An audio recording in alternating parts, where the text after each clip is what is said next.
పహల్గాం దాడి తర్వాత ఇండియా పాక్ మధ్య ఉద్రిక్తతలు తలెత్తుతున్నాయి. ఏకంగా ఇండియా ఆగ్రహంతో రగిలిపోతోంది. భారతదేశంలో 140 కోట్ల జనమంతా కూడా ఎప్పుడెప్పుడు పాకిస్తాన్ పైన దాడి చేస్తారా, పాకిస్తాన్ అంతు చూద్దాం, అవసరమైతే పాకిస్తాన్ని ప్రపంచ మ్యాప్లో రూపురేఖలు మార్చేద్దామన్న రకంగా ఆగ్రహం వెలుగక్కుతున్నారు. దీనికి సంసిద్ధంగా అటు భారత ప్రభుత్వం కూడా సిద్ధమైంది. ప్రధాని మోదీ కూడా మునిపెన్నడూ లేని విధంగా డైరెక్ట్గా వార్నింగ్ కూడా ఇచ్చేశారు. చాలా సంచలనమైన నిర్ణయం తీసుకున్నారు. 1960 రోజు అప్పుడు జరిగిన అగ్రిమెంట్ ఏకంగా సింధు జలాలకు సంబంధించిన ఒప్పందాన్ని ఏకంగా రద్దు చేశారు. దీని ప్రభావం పాకిస్తాన్ పైన చాలా తీవ్రమైన ప్రభావం పడే అవకాశం ఉంది. పాకిస్తాన్ మొత్తం ఎడారిలా మారిపోబోతోంది. ఈ పాపిస్టి పాకిస్తాన్ పూర్తిగా కూడా అల్లాడిపోయే అవకాశం ఉంది. అయితే ఈ విషయంలో నీళ్ళు ఆపేస్తే ఏం చేయబోతున్నాం అనే రకంగా వాళ్ళు కూడా సంచలన వ్యాఖ్యలు చేస్తున్నారు. చాలా స్ట్రాంగ్ గా ఇష్టం వచ్చినట్టుగా నోటికి ఎంత వస్తే అంత దుర్మార్గంగా ఈ నీచ్ కమీనే కుత్తే, ఎస్ నేను మాట మాట్లాడుతున్న తప్పుగా అనుకోకండి, ఎందుకంటే వారి మాటలు నిజంగా ప్రతి ఒక్కరి ఒంట్లో రక్తం మరిగే విధంగానే ఉన్నాయి. నిజంగా ఒక్కసారిగా భారత ప్రజలు మొత్తం కూడా పాకిస్తాన్ వైపుగా చూసి పాకిస్తాన్ని ఎంతలా అంటే ఒక రకంగా పాకిస్తాన్ని మ్యాప్లో లేకుండా చేసేద్దామనే రకంగా చాలా తీవ్రమైనటువంటి ఆగ్రహంతో కట్టలు తెగే ఉత్సాహంతో ఉన్నారు. ప్రస్తుతం భారత ప్రభుత్వం అన్ని రకాలుగా సంసిద్ధం చేస్తోంది. భారత్కు విదేశాల నుంచి కూడా పెద్ద ఎత్తున మద్దతు లభిస్తోంది. ఇక పాకిస్తాన్ కూడా మూలిగే నక్కపైన తాటిపండు పడ్డట్టుగా ఇప్పటికే పాకిస్తాన్ ఇన్ఫ్లేషన్ స్టార్ట్ అయింది, తీవ్రమైనటువంటి సంక్షోభం ఎదుర్కొంటోంది. ఇదే నేపథ్యంలో కావాలని గోక్కున్నట్టుగానే భారత్తో కనబడుతోంది. కావాలని భారత్ని ఇబ్బంది పెట్టి ఏదో రకమైన ఆందోళన క్రియేట్ చేసి శునకానందం పొందే ప్రయత్నం చేసింది. కానీ దాని పర్యావసనం త్వరలో ఎదుర్కోబోతున్నారు. కొన్ని గంటల్లోనా కొన్ని రోజుల్లోనే తెలియదు, కానీ పక్కాగా పాక్ అంతకంతకు రుచి చూడబోతోంది. ఎస్, అసలు ఏం జరగబోతోంది, పాక్ ఇండియా మధ్య నిజంగా యుద్ధం వస్తే ఎటువంటి పర్యావసనం ఎదుర్కొనే అవకాశం ఉంది, బలాబలాలేంటి, అసలు అక్కడ పహల్గాం దాడి వెనుక ఎవరి కుట్ర దాగి ఉంది, ఇవన్నీ విషయాలు కూడా మనం అడిగి తెలుసుకునే ప్రయత్నం చేద్దాం. మనతో పాటుగా రిటైర్డ్ ఆర్మీ మేజర్ శ్రీనివాస్ గారు ఆర్టీవీ స్టూడియో అందుబాటులో ఉన్నారు. So firstly welcome to RTV sir. So నిజంగా నేను ఇటువంటి పదాలు వాడుతాను తప్పుగా అనుకోక, నీచ్ కమీనే కుత్తే అంటున్నాను. వాళ్ళని దుర్మార్గులు, నిర్లజ్జగా మాట్లాడుతున్న వ్యక్తులు అనుకోవాలి. ఎందుకంటే ఇష్టానుసారంగా వాళ్ళు ఏకంగా ప్రధానిని చంపేస్తామనడం కానివ్వండి, ఇష్టం వచ్చినట్టుగా మాట్లాడుతున్నారు. సో అసలు పహల్గాం దాడికి సంబంధించిన విషయంలో అసలు ఏం జరిగి ఉంటుంది పహల్గాంలో? అంటే మనకు పూర్తిగా కొంత పీస్ మెయింటైన్ అవుతున్న నేపథ్యంలో ఒక్కసారిగా సడన్ గా ఈ మధ్య కాలం ఎప్పుడు కూడా ఎటువంటి చూడలేదు, ఇటువంటి ఇన్సిడెంట్స్ ఎక్కడ పెద్దగా కనిపించలేదు. ఒకవేళ జరిగినా కూడా ఆర్మీ ఫోర్సెస్ మధ్య కొన్ని టెర్రరిస్ట్ అటాకులు చూసాం, కానీ సివిలియన్స్ పైన దాడిని ఎలా చూడాలి? మనకి ఈ ఇన్సిడెంట్లో what, when, where, who, why అనేటువంటి వాటి యొక్క సమాధానం మనం వెతికినప్పుడు ఒక ఎనాలిసిస్ కనిపిస్తుందండి. గతంలో మనకి ప్రపంచంలో ఉన్నటువంటి senior delegates like bill Clinton వచ్చినప్పుడు సిమిలర్ దాడి జరిగిందండి. అప్పుడు కూడా మనకి ఒక 40, 30, 40, 50 మంది చనిపోవడం అనేటువంటిది ఒకటి కనిపించింది మనకి. అదేవిధంగా మళ్ళీ ఇప్పుడు అమెరికా నుంచి ఒక సీనియర్ డెలిగేటరీ భారతదేశాన్ని విజిట్ చేస్తున్నప్పుడు మళ్ళీ జరిగింది. జేడీ వ్యాన్స్ అంటే ఈ యొక్క మోడస్ ఆఫ్ రెండి ఏంటి అంటే, ప్రపంచంలో శక్తివంతమైనటువంటి దేశం అమెరికా నుండి ఎవరన్నా వస్తున్నారు, అధ్యక్షుడు, ఉపాధ్యక్షుడు లాంటి వాళ్ళు వస్తున్నారు అంటే వాళ్ళ వెనకాల ప్రపంచంలో ఉన్నటువంటి మీడియా అంతా కూడా ఆసక్తికరంగా చూస్తుంది. ఆ సమయంలో వీళ్ళు ఏమాత్రం ఒక చిన్న దాడి లాంటిది కానీ లేదా చిన్న ప్రయత్నం చేసినా దానికి విపరీతమైనటువంటి గుర్తింపు లభిస్తుందండి. నెంబర్ 1. నెంబర్ 2 అంటే ఒక డైమెన్షన్ చూడకూడదు, దీన్ని డిఫరెంట్ డైమెన్షన్స్ ఉన్నాయి. 1 డైమెన్షన్ ఈజ్ ఈ లష్కర్ ఈ తయ్యబా ఏదైతే ఉందో, టిఆర్ఎఫ్ ఏదైతే ఉందో, ఆ టిఆర్ఎఫ్ కి విపరీతమైనటువంటి ఈజీ రికగ్నిషన్ అనేటువంటిది కావాలి. చిన్న చర్యతో ప్రపంచవ్యాప్తంగా గుర్తింపు రావాలి. టెర్రరిస్ట్ ఆర్గనైజేషన్ కావాల్సింది అది.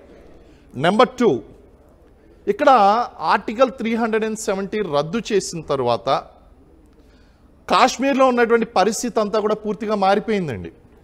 కారణం ఏమిటి అంటే, ఆర్టికల్ 370కి ముందు మీరు కాశ్మీర్ కనుక విజిట్ చేసినట్లయితే అడుగునా కూడా రక్షణ దళాలు తప్ప అక్కడ ఉన్నటువంటి రక్షణ దళాల స్థానికుల కన్నా రక్షణ దళాలు ఎక్కువగా ఉండేవి. చాలా చాలా కష్టంగా ఉండేది పరిస్థితి అంతా కూడా. అండ్ ప్రజలకి కొంచెం సాధారణమైనటువంటి జీవన పరిస్థితులు నివసించేటువంటి అవకాశం ఉండేది కాదు. కానీ ఆర్టికల్ 370 ఎప్పుడైతే రద్దు చేశారో, ఆ రద్దు చేసిన తర్వాత సాధారణమైనటువంటి జీవనంలోకి వాళ్ళు వెళ్ళడం. ముఖ్యంగా మీరు చూడండి, రాళ్ళు విసరడం ఆగిపోయింది. రాళ్ళు ఎవరు విసిరేవారు? అక్కడ ఉన్నటువంటి యువత విసిరేది. ఆ రాళ్ళు విసిరినందుకు వాళ్ళకి ఏమొచ్చేది? పాకిస్తాన్లో ముద్రించబడినటువంటి దొంగ నోట్లు ఇక్కడ వీళ్ళకి ఉపాధి కింద ఇవ్వబడేది నెలకు 30,000 సంపాదించుకునేవారండి. ఈ రోజు మనకి కాశ్మీర్లో టూరిజం డెవలప్ అవుతుందండి. టూరిజం డెవలప్ అవడం వలన కాశ్మీర్ ఈజ్ ఎకనామికల్లీ ఫ్లోరిషింగ్. అక్కడ యువతకి ఉద్యోగం అనేటువంటి దొరుకుతుంది. ఇది మింగుడు పడడం లేదు, ఎందుకంటే అక్కడ ఉన్నటువంటి ఆ యొక్క రిక్రూట్మెంట్స్ ఆగిపోయినాయి, మిలిటెంట్ రిక్రూట్మెంట్స్ ఆగిపోయినాయి. ఈ నిరుద్యోగ యువత ఎవరు కూడా అటువైపు వెళ్ళడం లేదు. కారణం ఏంటంటే ఇక్కడ ఎకనామికల్గా స్ట్రెంథన్ అవుతుంది కంట్రీ. సో ఇప్పుడు మళ్ళీ ఏం చేయాలి, ఆ టూరిజాన్ని ఎఫెక్ట్ చేయాలి.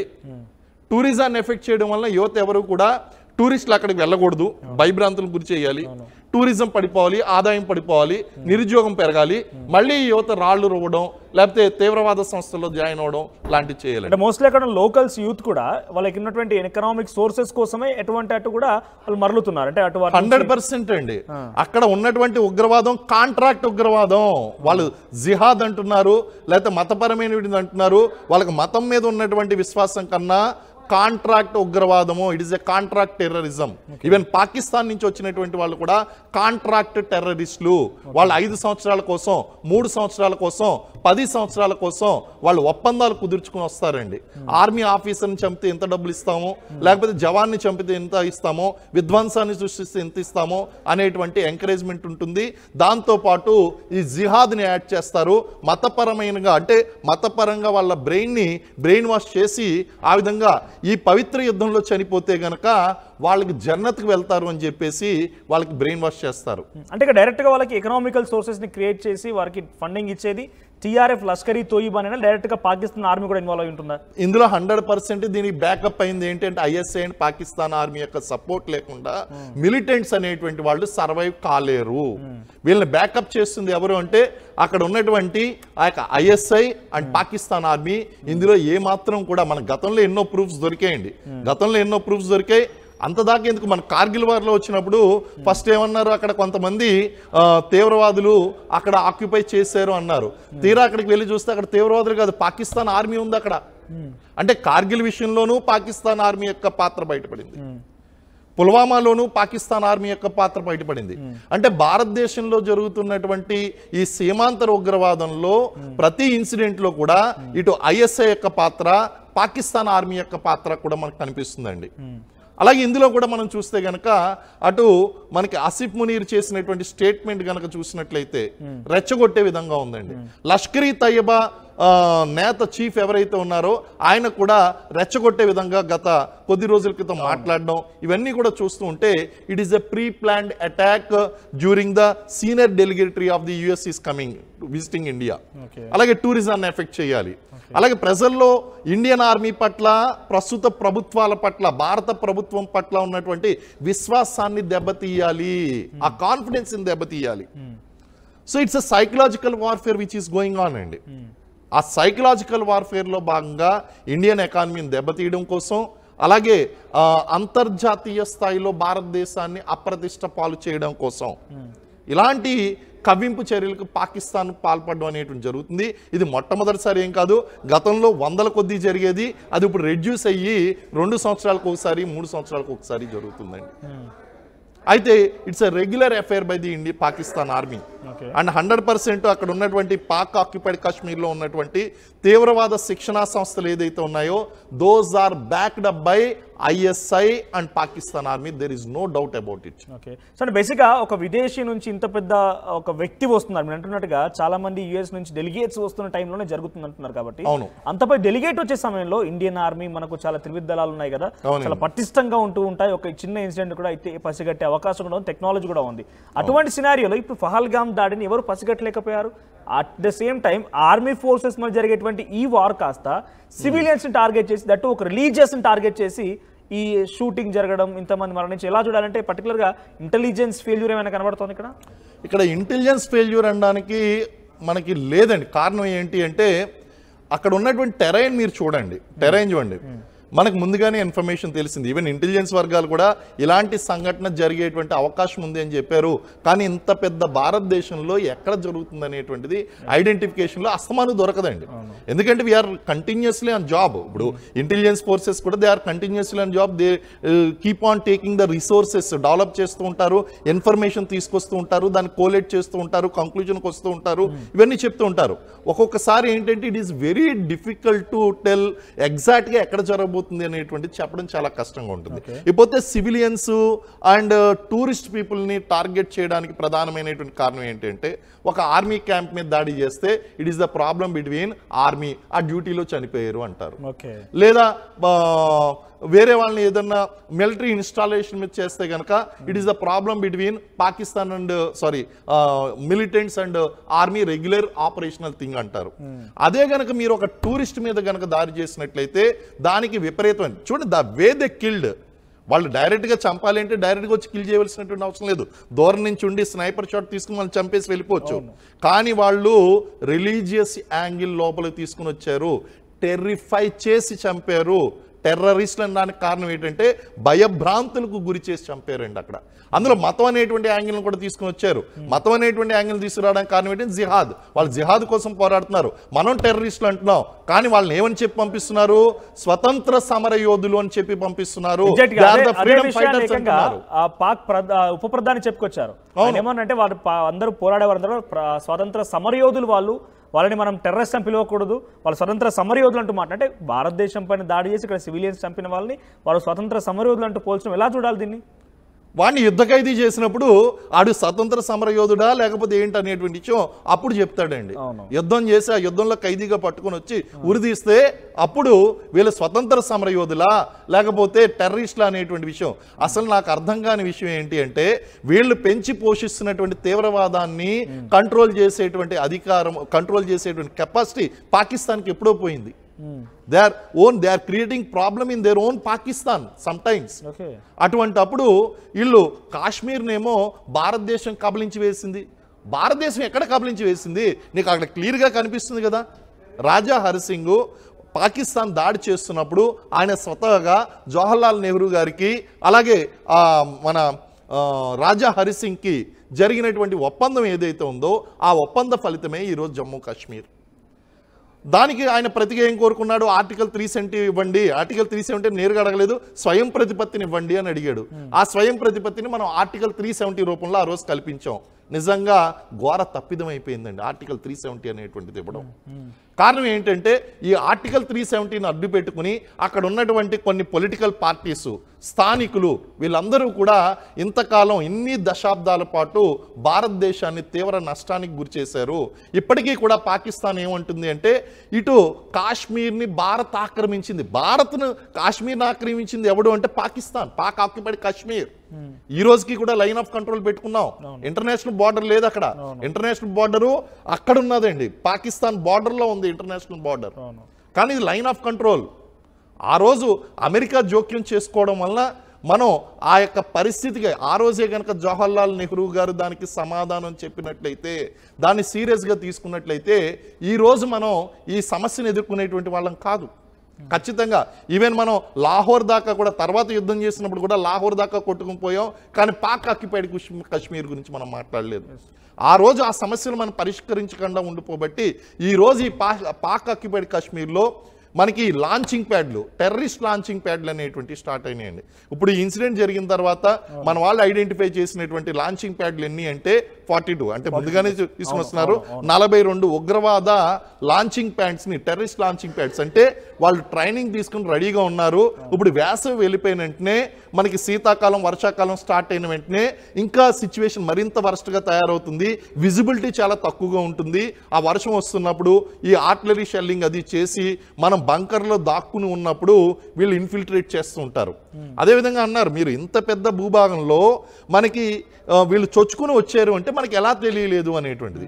అక్కడ ఉన్నటువంటి కండిషన్స్ చాలా డిఫరెంట్గా ఉంటాయండి. ఆ కండిషన్స్ ఇక్కడ హౌ ఇట్ ఈస్ పాసిబుల్ అంటే అక్కడ దాడి చేసిన టెర్రరిస్ట్ అనే వాళ్ళు అక్కడ లోకల్స్ మీరు అంటున్నట్టుగా కాంట్రాక్చువల్ టెర్రరిస్ట్లా నిజంగా పాకిస్తాన్ నుంచి వచ్చిన వాళ్ళ, లష్కర్ ఈ తోయిబాకి సంబంధించిన వాళ్ళ, పాకిస్తాన్ ఆర్మీయా?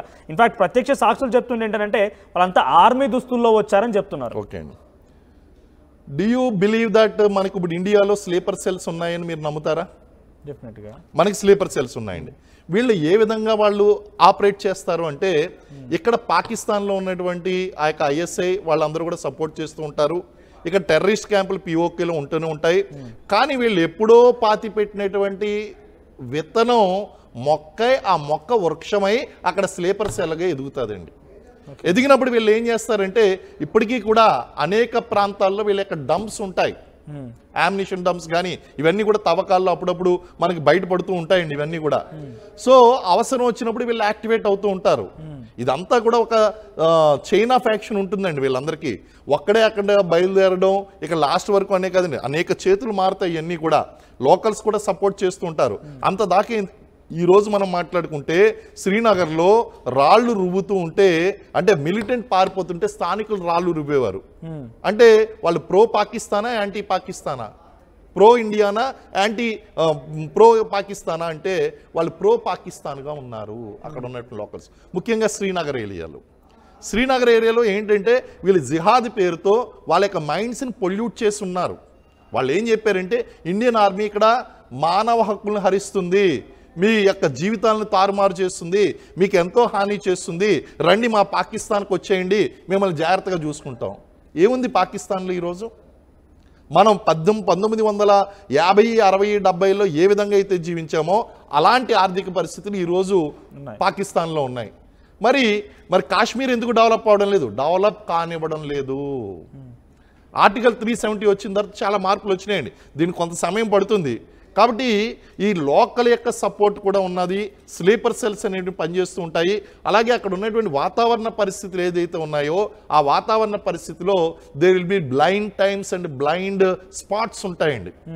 అంటే నేరుగా మీరు ఎంత అబ్జర్వ్ చేయండి, వాటిని తప్పించుకుని ఉండేటువంటి సందర్భాలు.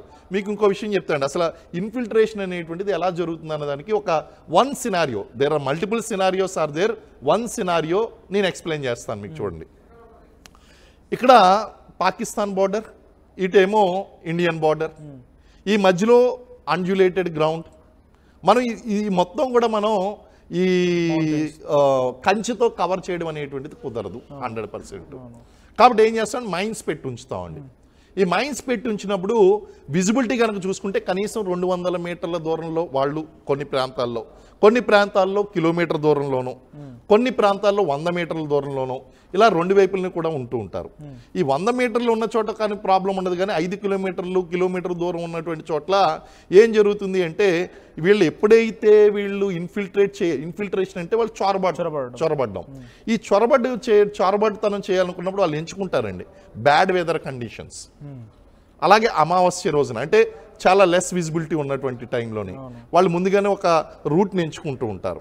ఆ రూట్ని ఎంచుకుని వాళ్ళు ఏం చేస్తారంటే ఫస్ట్ విపరీతంగా బంబార్డ్మెంట్ స్టార్ట్ చేస్తారండి, ఆర్టిలరీ ఫైర్ చేస్తారు, లేకపోతే డైరెక్ట్గా మార్టార్స్ని ఫైర్ చేస్తూ ఉంటారు, మార్టార్ గన్స్, బాంబ్ షెల్స్ అన్నమాట, మినీ బాంబ్ షెల్స్, వాటిని ఫైర్ చేస్తూ ఉంటారు.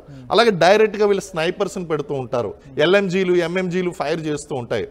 అటువంటి సమయంలో కనీసం వాళ్ళ కాలకృత్యాలు కూడా తీర్చుకోనివ్వకుండా, బంకర్ నుంచి బయటికి రానివ్వకుండా దిగ్బంధం చేస్తారండి. దానికి ప్రతిగా మనం ఏం చేస్తాం, మనం కూడా వాళ్ళ మీద ఫైర్ చేస్తూ ఉంటాం. అంటే ఇక్కడ మనల్ని ఎంగేజ్ చేసాడు అంటే ఎక్కడి నుంచో మిలిటెంట్ వెళ్తున్నాడు అని అర్థం. అంటే ఇప్పుడు వీఆర్ నాట్ రాబోట్స్. మనం ఏంటంటే మూవీస్లో చూపించినట్టు ఆ బుల్లెట్ని అన్నింటినీ ఇలా తప్పించుకుని అలా తప్పించుకుని వెళ్ళే పరిస్థితులు ఉండవండి. అక్కడ డైరెక్ట్గా బుల్లెట్ పేల్చేయడం అంటే ఏం పెట్టి మనకి ఇక్కడ షాట్ తగులుతుంది 100%. సో అటువంటి టైంలో మనం బంకర్స్లో దాక్కోవలసినటువంటి పరిస్థితులు ఉంటాయి. అయితే అక్కడ అంబుష్ పెడతాం, పాసిబుల్ రూట్స్లో అంబుష్ అంటామండి. అంబుష్ అంటే కొంతమంది జవాన్లను అక్కడ పెట్టి ఆ ప్రాంతాల్లో వచ్చేటువంటి ప్రాబబుల్ వేస్ కొన్ని ఐడెంటిఫై చేసి అక్కడ దాక్కుని మన వాళ్ళు ఉంటూ ఉంటారు, వాళ్ళు వస్తే కాల్చి పడేస్తారండి. కానీ కాశ్మీర్ మొత్తం ఇలాంటి దారులు వందల కొద్దీ ఉన్నాయండి. కాశ్మీర్ పక్కన పెట్టి మీరు రాజస్థాన్కి వెళ్ళండి, రాజస్థాన్కి వెళ్తే అక్కడ నిండా సొరంగాలే ఉంటాయి. ఆ సొరంగాల్లో వాడు తవ్వుకుంటూ వస్తాడు, సొరంగం బయటపడుతుంది, BSF పెట్రోలింగ్లో బయటపడుతుంది, దాన్ని మళ్ళీ మట్టితో ఫిల్ చేసేస్తూ ఉంటారు, సొరంగాన్ని మూసేస్తూ ఉంటారు, మళ్ళీ ఇంకోటి తెరుస్తూ ఉంటాడండి.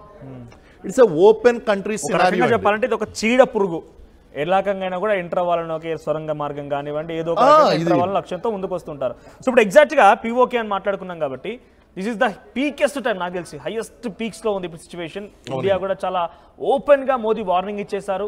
చాలా బిగ్గెస్ట్ అగ్రిమెంట్ నాకు తెలిసి ఇరు దేశాల మధ్య వాటర్ ఒప్పందం ఉందనంటే ఇండియా పాకిస్తాన్ మధ్య ఇంత పెద్ద బిగ్గెస్ట్ అగ్రిమెంట్ ఎక్కడ లేదు, దాన్ని బ్రేక్ చేశారు.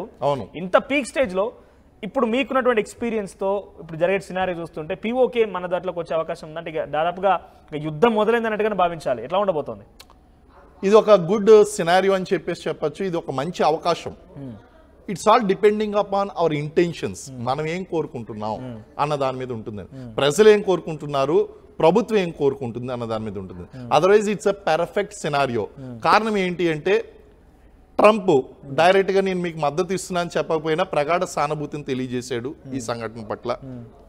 ఫ్రాన్స్ అండ్ బ్రిటన్ ఆల్రెడీ నేరుగా చెప్పేశారు ఈ విషయంలో మీరు ఎటువంటి చర్యలు తీసుకున్నా సరే మీకు మద్దతుగా మేము నిలుస్తామని చెప్పారు. ఉక్రెయిన్ మనకు సపోర్ట్ ఉంది, ఇజ్రాయెల్ మనకు సపోర్ట్ ఉంది, రష్యా కూడా మనకు సపోర్ట్ ఉంది. ఇలా మిత్ర దేశాలు చాలా ఉన్నాయి. కారణం ఏంటంటే ఇప్పటికీ కూడా మన టార్గెట్ పాకిస్తాన్ కాదు, కానీ పాకిస్తాన్ యొక్క టార్గెట్ ఇండియా. కానీ మన టార్గెట్ పాకిస్తాన్ కాదు, ఉగ్రవాదం. That is the reason so many countries. ఇప్పుడు అమెరికా ట్విన్ టవర్ ఇన్సిడెంట్లో they suffered and world countries everybody, Britain, UK, everybody suffered because of this terrorism. మరి అటువంటప్పుడు India is getting an opportunity to fight against this terrorism. అందులోనూ మామూలు terrorism కాదు, Islamic terrorism. వాళ్ళు మతం మంచిదే, మత తత్వం చెడ్డది, ఇస్లాం చెడ్డది కాదు. కానీ ఇస్లాం ద్వారా వచ్చినటువంటి ఈ జిహాద్ను పట్టుకుని మతం మౌఢ్యంలోకి వెళ్ళిపోయి ప్రజలకు నష్టం, అమాయకులైనటువంటి ప్రజలను చంపుతున్నారు కదా, క్షమించరా అనేటువంటి నేరం. ధీటైనటువంటి జవాబు చెప్పవలసినటువంటి అవసరం ఉందండి. కారణం ఏంటి అంటే మనం 370 రద్దుతో మనం సగం విజయం సాధించేసాం. మిగిలిందంతా కూడా అక్కడ శాంతియుత వాతావరణాన్ని మనం మెయింటైన్ చేయాలి.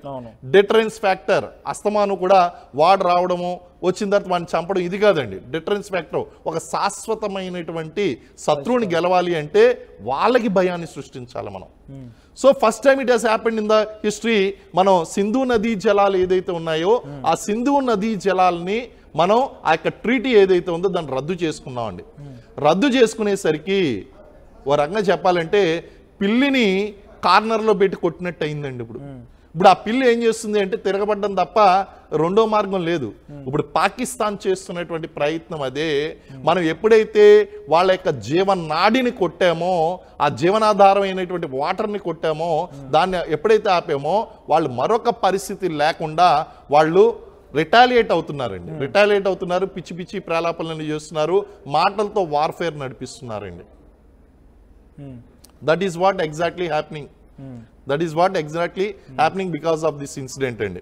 అయితే దీన్ని అనుకూలంగా తీసుకుని మనం పాక్ ఆక్యుపైడ్ కశ్మీర్ ఏదైతే ఉందో దాన్ని వెనక్కి తీసుకునేటువంటి అవకాశం మనకుంది.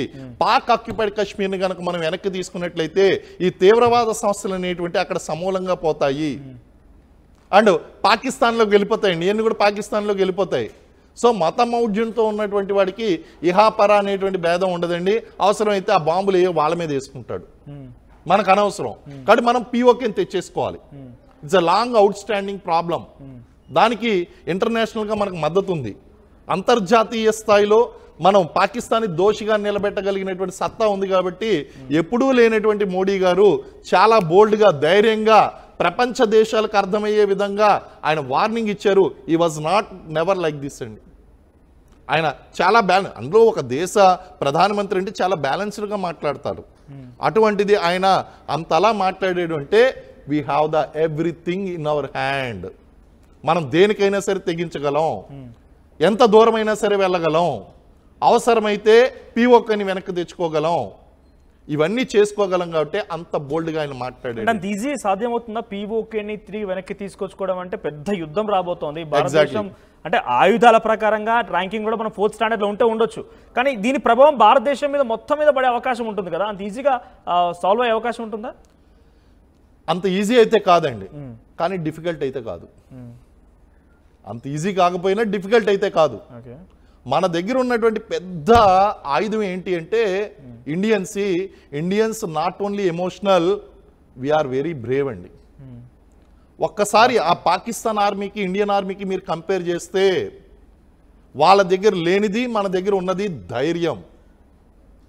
ఒక్కసారి మనం ఎమోషనల్గా కనుక యుద్ధ రంగంలో చూసామంటే వెనకాల ఫ్యామిలీలు గుర్తుకు రావు, లేకపోతే మీ యొక్క భవిష్యత్తు గుర్తుకు రాదు.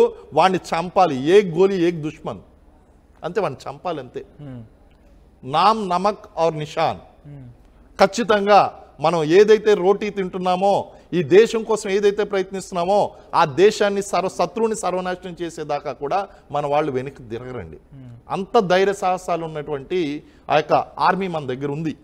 మన సైనికులు చాలా పోరాట ప్రతిభను గతంలోనూ ప్రదర్శించారు, భవిష్యత్తులో కూడా ప్రదర్శిస్తారండి. అది పాకిస్తాన్ దగ్గర లేదు. కారణం ఏంటి అంటే the way they treat their jawans are very bad. ఈ విషయాన్ని కార్గిల్లో పట్టుబడినటువంటి పాకిస్తాన్ సోల్జర్సే ఒప్పుకున్నారండి. కారణం ఏంటి అంటే మన దగ్గర ఈ ఆఫీసర్స్ ఎవరైతే ఉన్నారో, ఆఫీసర్సు, జూనియర్ కమిషన్డ్ ఆఫీసర్సు, అలాగే జవాన్సు, వీళ్ళందరూ కలిసిమెలిసి ఉంటారండి ఆపరేషన్లో. పాకిస్తాన్ కనుక ఒక ఆపరేషన్ చేయాలి అంటే ఆఫీసర్ వెనకాల ఉంటాడు, 10 మంది జవాన్లు ముందుకు పంపిస్తాడండి. కానీ మీరు కార్గిల్ వార్లో చూడండి, జవాన్లతో పాటు చనిపోయినటువంటి అధికారులను చూడండి, మీరు ఎంతమంది చనిపోయారో. ఎందుకంటే లీడింగ్ బై ఎగ్జాంపుల్. ఎప్పుడైతే ఒక ఆఫీసర్ స్వయంగా లీడ్ చేస్తున్నాడో వీళ్ళకి ఎక్కడ లేని ధైర్యం వస్తుందండి. So we have our own capability, strengths, ఇవన్నీ కూడానే. Of course technological supremacy is very important in a warfare. సో అన్ని రకాలుగాను కూడా మనం పాకిస్తాన్ కన్నా పైచేలో ఉన్నాం. ఒకవేళ యుద్ధమే కనుక వస్తే మన దేశానికి నష్టం వాటిల్లుతున్నదన్నది ఎంత వాస్తవమో, అసలు ప్రపంచ పటంలో పాకిస్తాన్ అనేటువంటిది లేకుండా పోతుంది అనేటువంటిది కూడా అంతే వాస్తవం. ఇప్పటివరకు ఇందాక మాట్లాడుకున్నట్టుగా POK పరిధిలో 42 టెర్రర్ క్యాంప్స్ ఉన్నాయి. అవునండి. సో చాలా మంది ఎక్సైటెడ్ గా మనం నిన్నటి నుంచి 2-3 రోజులు చూస్తూనే ఉన్నాం. ఈ యొక్క పహల్గామ్ దాడి తర్వాత నుంచి కూడా నెక్స్ట్ టార్గెట్ ఎక్కడ టార్గెట్ చేయబోతుంది అంటే సింధు జలాల ఒప్పందం అనే దాని గురించి మాట్లాడదాం. దీని ఎటువంటి ఎఫెక్ట్ చూపించబోతుంది పాకిస్తాన్ మీద అనేది. కానీ డైరెక్ట్ అటాక్, సర్జికల్ స్ట్రైక్స్ లాంటిది కానివ్వండి, మన దగ్గర ఉన్న వెపన్స్ ని ఎక్కడ ముందుగా టార్గెట్ చేస్తే కొంత ఎక్కువగా టెర్రర్ క్యాంప్స్ ని కొలాప్స్ చేయాల్సిన అవకాశం ఉంటుంది. ఇప్పుడు ఏదైతే ఇప్పుడు everybody knows, even Pakistan also knows that 42 launching pads అనేటువంటి మనం ఐడెంటిఫై చేసామన్నది. వాళ్ళ మూవ్మెంట్, షిఫ్టింగ్ ఇవన్నీ కూడా ఉంటాయండి. బట్ కంటిన్యూస్ మానిటరింగ్ కూడా మంది ఉంటుంది. సో దోస్ ఇన్స్టాలేషన్స్ వీళ్ళకి అసలు ఎక్కడి నుంచి వీళ్ళ యొక్క ఆయుధాలు అనేటువంటి సరఫరా అవుతున్నాయి, లేదా ఇక్కడ వీళ్ళు ఆల్టర్నేటివ్ బేస్ క్యాంప్స్ అనేటువంటి ఎక్కడ పెట్టారు. ఎందుకంటే రేపొద్దున మనం సర్జికల్ స్ట్రైక్ చేసిన తర్వాత 10 మంది చనిపోయారు, 15 మంది చనిపోయారు అంటే హాస్యాస్పదంగా ఉంటుందండి. కొలాటరల్ డ్యామేజ్ కావాలి మనకి. వెళ్ళాము అంటే 500 మంది, 1000 మంది మిలిటెంట్లు చచ్చిపోయారు, 200 మంది చచ్చిపోయారు, బాగుంటుందండి వినడానికి కూడా చాలా బాగుంది ఇది. కానీ ఇది టాక్టిక్స్ సంబంధించినటువంటి అంశము. That decision will be taken. ఎప్పుడు చేయాలి, ఎలా చేయాలి, ఎక్కడ చేయాలి, ఎందుకు చేయాలి, that will be taken care bye army. అది వాళ్ళు తీసుకుంటారండి. ఈవెన్ ప్రధాని కూడా కాదు, ప్రధాని గారికే వీళ్ళు సలహా ఇస్తారు. Sir this is the right time, this is the right time, this is the time we must do. General మనకి ఫీల్డ్ మార్షల్ మానిక్ షా విషయంలో కూడా మీరు చూడండి, ఆయన విషయంలో కూడా he use to tell Indira Gandhi, ma'am నేను యుద్ధానికి వెళ్ళను, మనం ఇప్పుడు వెళ్తే కనుక ఓడిపోతాను, నేను యుద్ధం నెగ్గాలనుకుంటున్నాను, ఓడిపోవాలనుకోవట్లేదు, this is not the right time అని చెప్పేసాడు క్లియర్గా ఆయన. సో ఇక్కడ కూడా మన వాళ్ళు చెప్తారండి, మిలిటరీ స్ట్రాటజిస్టులు ఎవరైతే ఉన్నారో వాళ్ళు చెప్తారు, వాళ్ళు అన్నీ కూడా చూస్తుంటారు, మానిటర్ చేస్తుంటారు. బట్ మీరు అన్నట్టు లాంచింగ్ ప్యాడ్స్ అనేటువంటివి ఒకవేళ తెలిసినట్టు పబ్లిక్లో రాకూడదు. ఫస్ట్ పబ్లిక్లో రాకూడదు, పబ్లిక్లోకి వచ్చింది, సో అది మనకు తెలిసిందన్న విషయం వాళ్ళకి తెలిసింది, వాళ్ళు మార్చేస్తారు.